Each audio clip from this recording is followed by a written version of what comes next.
Голем интерес за избор на нови членови на програмскиот совет на Македонската радиотелевизија. 7 години од изборот на сегашниот состав кој доби неограничен мандат до нов избор, бидејќи во собранието немаше двотретинско мнозинство.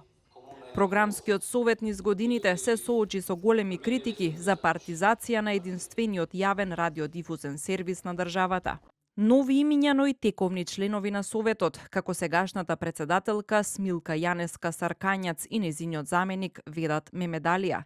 24 кандидати денеска ја бранеа својата кандидатура во собранието, а неколку од нив се дел од Советот веќе 11 години.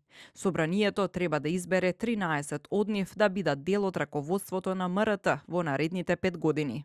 При поднесувањето на своите апликации, кандидатурата на 13 пријавени беше отфрлена поради недостиг на потребната документација, а пратеникот од Левица Амар Мециновиќ ги оспори кандидатурите на сегашните членови Саркањац, Мемедалија, Рамадани и Панов, бидејќи доколку би били избрани, тие би биле во програмскиот совет 16 години, односно повеќе од 2 мандати дозволени со законот.